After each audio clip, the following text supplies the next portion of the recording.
their cell phones in 1080 school. p. They can wear leggings this year. Alright. Yeah. Everybody, eyes on me up front. Okay, so warm-up was a little bit different today. Everybody, can we please focus up here? So you guys saw the warm-up was a little bit different today, but I want to hear what you guys have to say. So can I get a volunteer to tell me 3 reasons why Beaverton is better than Gladwin? It isn't. Why do you think it is? We have a better community that come to all of our games. Teachers at Gladwin coach for our sports, and works for Gladwin, and he teaches at our school, so, and we can use cell phones in the games. That's fair. Can I get other reasons? We can wear yoga pants. And then Alright. Yeah, they can. They can Wear a hat. They can be wearing. Oh no. Let's in the back. cell phones too. I just said that. That's alright. Wait, Gladwin kid? You can use your cell phone or not. Let's hear it. School colors are better. School colors are better? Yeah. Their basketball team's bad. Our basketball team's better? Theirs. Is better. We need to think of reasons why Beaverton's better. No, their basketball team's bad. What? Their basketball team's bad. Oh, their basketball team's the one that's bad. We're way Okay, better. yeah. Yeah. Alright, so the reason why I told you guys that was, what if I said, I think Gladwin High is way better, they're way cooler, That's your So you can go right up there. I can just go right out that door? Alright, yeah, so why, that's what I'm trying to get across here. Why do you think that Beaverton is so much better? What has come to your mind that makes you think I like Beaverton better than I like Gladwin? You say home? I did. Alright, home, yeah, we're close to it, proximity. We're always, we like the places that we come from, usually. We've grown up around here and we know the roads like back of our hands, so. Yeah, familiar with the area and stuff.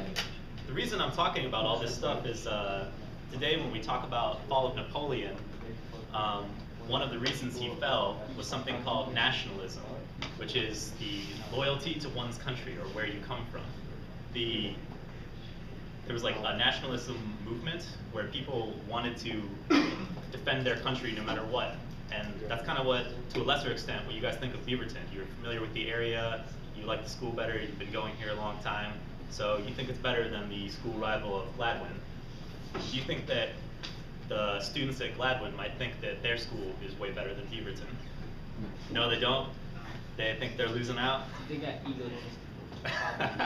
Well, in theory, they might have the same feelings as No, you all have about yours. There's fancy schools around. You transferred schools, you don't believe it? Alright. Hey, it's totally not better. Awards they have for drawing? Can you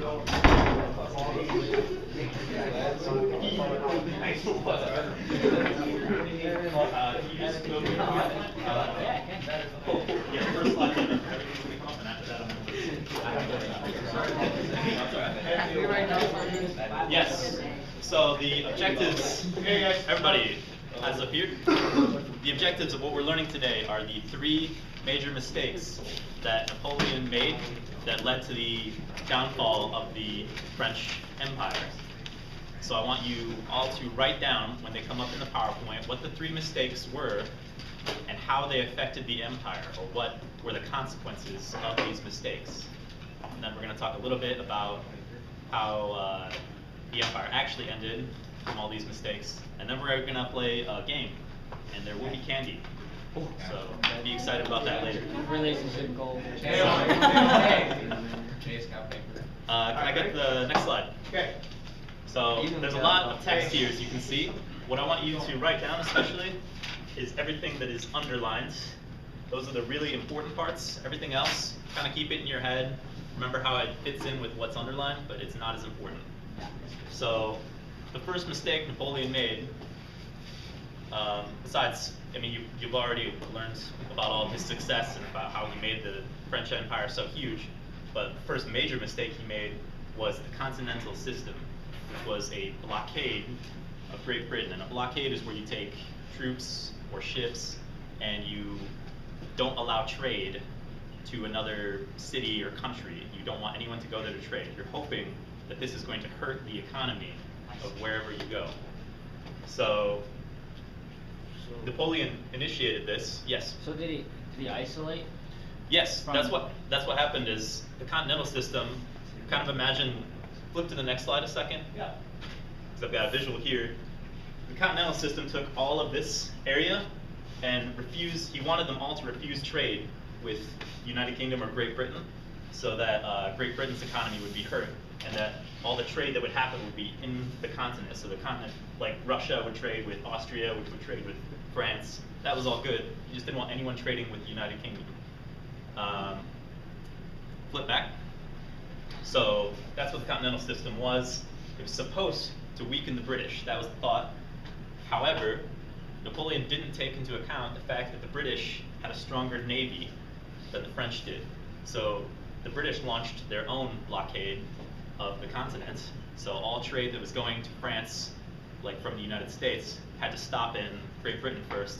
And so the French economy actually was badly hurt by the blockade from the British, which was a result of the blockade to the British. It's kind of confusing, but just remember the fact that the blockade really backfired. It didn't work out the way they thought it did. And a lot of Napoleon's allies were breaking the blockade. So Russia and Holland, which is now the Netherlands, were breaking the blockade. They were still trading with the British, so the blockade wasn't effective. Does everyone have information from that slide down? Raise your hand if you don't, and I'll stop. Okay, next slide. So just one more time, this is what it looked like. As you can see here, well actually, right now looking at it, what countries did not participate in the blockade? The dotted line shows where they did. Portugal. Portugal. Can I get another country that may have not participated? Round one. Scandinavia. or whatever. Which one? Sorry. The India or whatever. Where am I? Down. Sardinia? Yeah. So Sicily. Alaman. who was the main one they were trying to blockade here? United. Yep, that's right, over here. So Portugal is actually going to lead into our next slide. It was a big problem because they weren't following the blockade that Napoleon wanted them to. So Napoleon sent an army through Spain to get at Portugal to try and force them to accept the continental system. Go on to the next one. So he invaded Spain to do this, and obviously when you move troops into another person's country, that country isn't going to like that very much. So they protested, and when they protested, Napoleon kicked out the leader of Spain, King Ferdinand or somebody, I don't remember who, not important, but he kicked him out. And now imagine that, let's say Canada suddenly has the biggest army in the world. They come down and they say they're going through the United States to get to Mexico, but on their way out they also kick out the US president. Well, Imagine- I would thank them. You could thank them. Pretend the president is someone you like and is not affiliated with any party at all. So they kick out our leader. Do you think we're just gonna like sit down and be like, all right, bye, that's all right, we don't need a leader. You guys can be our leader. We love pancakes and maple syrup and hockey and all that stuff. You like the Hunger Games. We're not gonna take that. We're gonna fight back against the Canadians there, and that's what the Spanish did against the French. So go on to the next one. The Spanish resist, and this is kind of that nationalistic feelings I was talking about earlier. The people were loyal to Spain, even though earlier they had welcomed the French as liberators. By now they only saw them as conquerors. They wanted the French out of there, so they fought against them. Keep going. They fought against them using guerrilla warfare, where the Spanish citizens, not their regular army, would ambush French soldiers and then run away before the French could assemble an army to attack them back. So overall, due to this, and the British also sent troops into Spain to help the Spanish resistance, Napoleon loses 300,000 troops, which is a pretty significant number of troops to lose over the Peninsular War. I'm sorry, make sure you write that down as one of the main reasons. I totally forgot to point that out. You told us that earlier. Yes, I can tell you that. Next one. So, like I said, nationalism is the loyalty to one's own country. And remember this, because nationalism is not going to go away. It's only going to get stronger and stronger. It's going to lead to the formation of Germany and Italy, and eventually it's going to lead to, it's going to end up being one of the causes of World War I. So, raise your hand if you need more time. Okay. So we find any questions about the Peninsular War?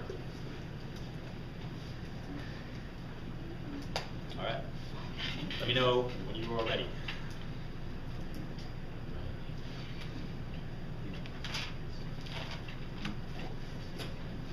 Remember, you don't have to write down everything, just try to focus on what is underlined. Good? All right, next. So, skip over this, we're running out of time. The third mistake was the invasion of Russia. So, next one. Russia is continuing to trade with Great Britain. They are one of the countries that is allied with Napoleon, and they're not supposed to be trading with Great Britain, but they want to make some money, so they do so anyway. They continue to trade. Napoleon doesn't like this. So even though Russia is technically his ally, he invades Russia with a huge army. Next one. Army of 420,000 troops march into Russia. This is pretty much the biggest assembly of troops that has ever been, at least in the history of Europe. There's never been a larger army assembled than the army that went to Russia. So next. However, Alexander, the ruler of Russia, realized that Napoleon had a bigger army. So instead of fighting Napoleon on the battlefield and losing, he retreated and used the scorched earth policy, where while he was retreating or running away from Napoleon, he was destroying all food sources that would have been taken. So armies of that magnitude, 420,000 troops, they eat a lot. 420,000 times 3, that's over 1 million meals per day that this army needs to keep itself going. So after the winter, cold, disease, famine, desertion, and warfare, the army of 420,000 is reduced to 28,000. They lost almost 400,000 people in this campaign. Why didn't they just go home? That is one of the biggest criticisms of Napoleon. Why did he attack and why didn't he retreat sooner? He would have saved all the people. He would have saved a bunch of people. His army would have been much larger if he retreated earlier. So he caught it right instantly. That was a huge mistake of him to invade Russia, and then while he was invading, he chose to stay. He got to the city of Moscow. He got to the capital of Russia, but Alexander had burned the city down and destroyed all the food in it, so he had left. Napoleon stayed in Moscow for over a month, trying to see if he could get Alexander to surrender. Alexander didn't surrender. Napoleon, since he waited so long, it was almost winter by the time he started retreating. So it was too cold. It was too cold, the Russians came back and attacked, so that's why they lost so many people on their way back. All right, any questions on this slide? We good? All right, next. So, one more. So the end of Napoleon, oh, there we go. After making these mistakes, France was weak. And I forgot to mention on here, in addition to Britain, Russia, Prussia, and Sweden, Austria, another ally of Napoleon, also all declared war on France at the same time and attacked Napoleon together. And because Napoleon had lost so many of his troops and his economy was so weak from the failure of the continental system, he couldn't win the battle. So by April 1814, Napoleon lost the war. He was forced to give up his throne. He was the Emperor of France, but he was forced to give that up, and he was banished to the island of Elba, which basically you just need to know it's an island off the coast of Italy, so off the coast of the boot. And after that, France returns to an absolute monarchy of Louis the 13th, or 18th, my bad. So, got that? All right, next slide. Okay, basically what you need to know after that is that Napoleon escapes and tries to lead France again. It doesn't work, and he is once again banished, and that's the end of that. So that's good for your notes. We're gonna go real fast on this, so can I get everyone to actually stand up and come over here so I can explain this game? What do you even help?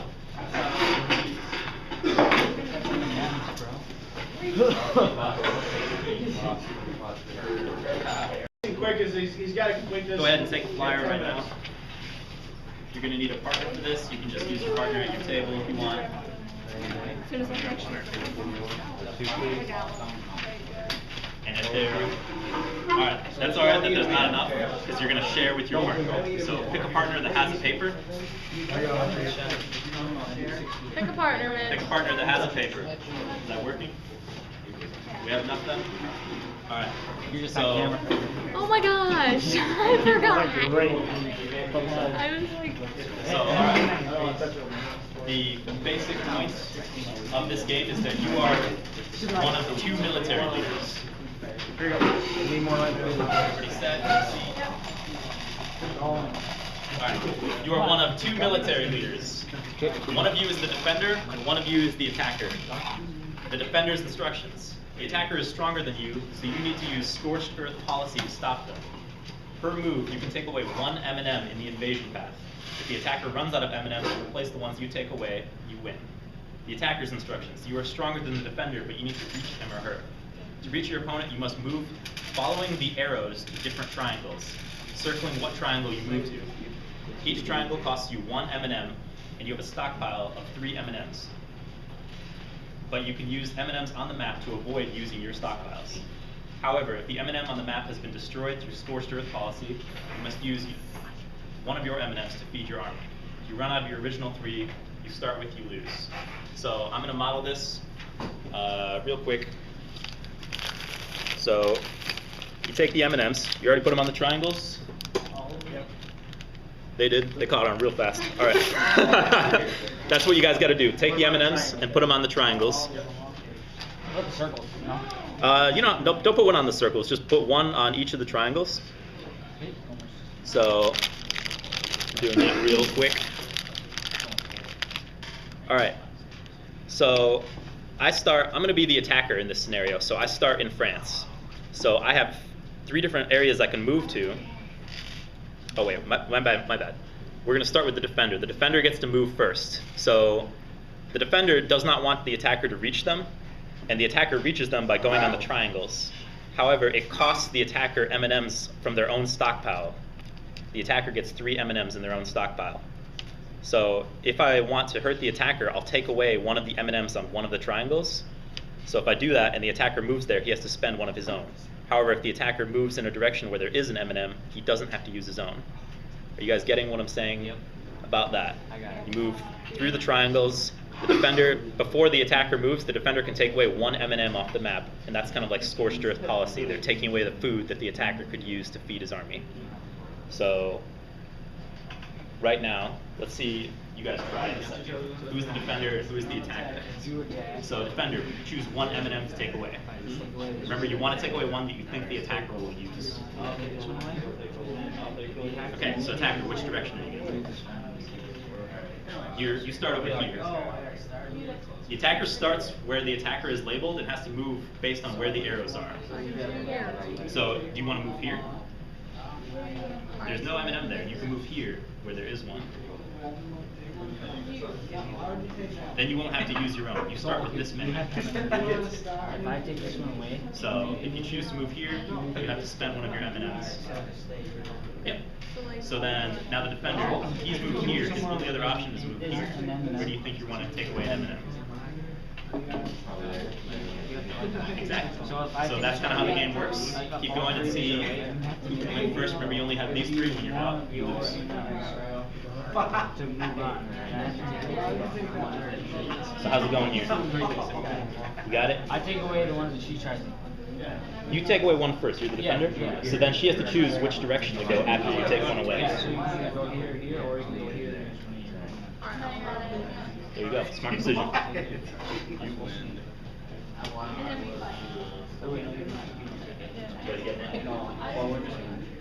Exactly, that is nice.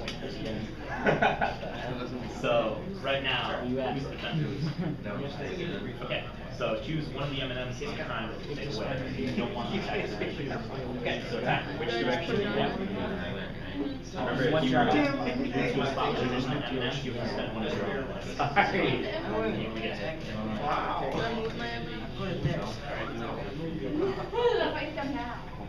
So you can move here. Where do you want to move? You don't want to move your goals. What? These are the food supplies. Your army is starting here. I was here though. You go to blue?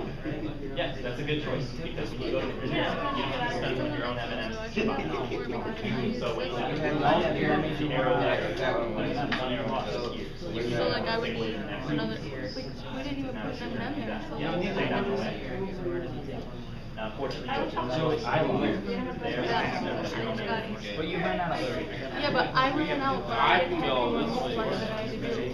You can choose to take away whichever one you want. Now he is here. I call it the there.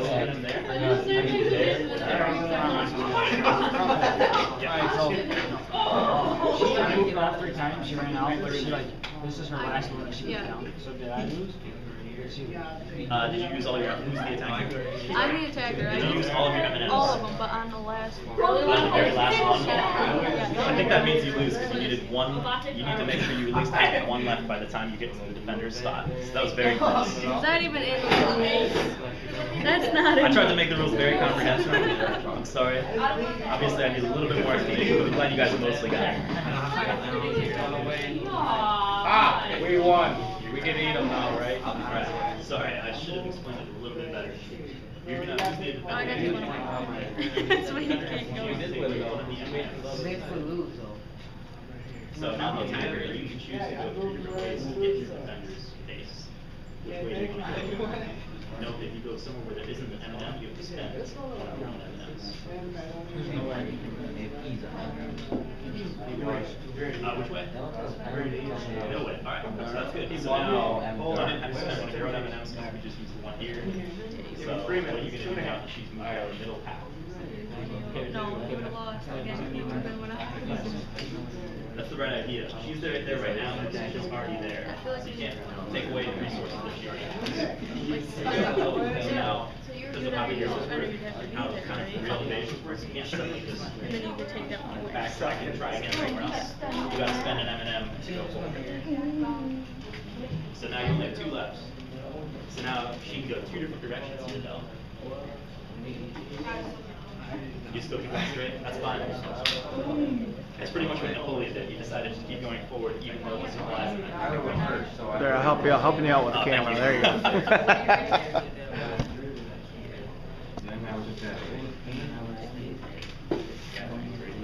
Joey got a lot of minutes. Hold on. So, alright.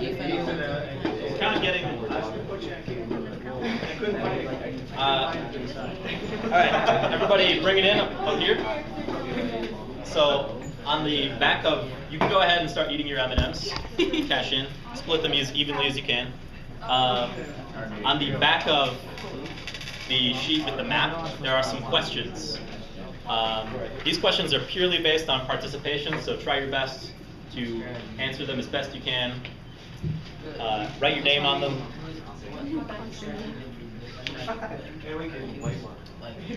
Oh yeah. Okay, we're gonna finish those up on Monday because we're totally out of time. But did you guys see the purpose of scorched earth policy? Yeah. Understand how the army moves forward and needs food, so usually it takes the food from the area that they move forward into, but if scorched earth policy happens and you burn all the food, you can't rely on that, and you have to use your own stockpiles, which run out very quickly when you have a big army. It's called scorched earth policy. So, any other questions on today's material? What were the 3 major mistakes that Napoleon made? Can I get 3 people to raise their hands and tell me one mistake? One more? The blockade. What was the name of the blockade? Do you remember? Did you start to say continental? That was a continental system. And the last mistake was the invasion of Russia. So, thank you, everybody.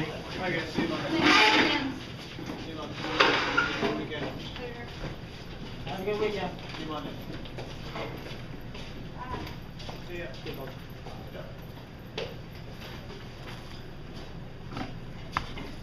Hey, they did that. Dang, it was kind of nice.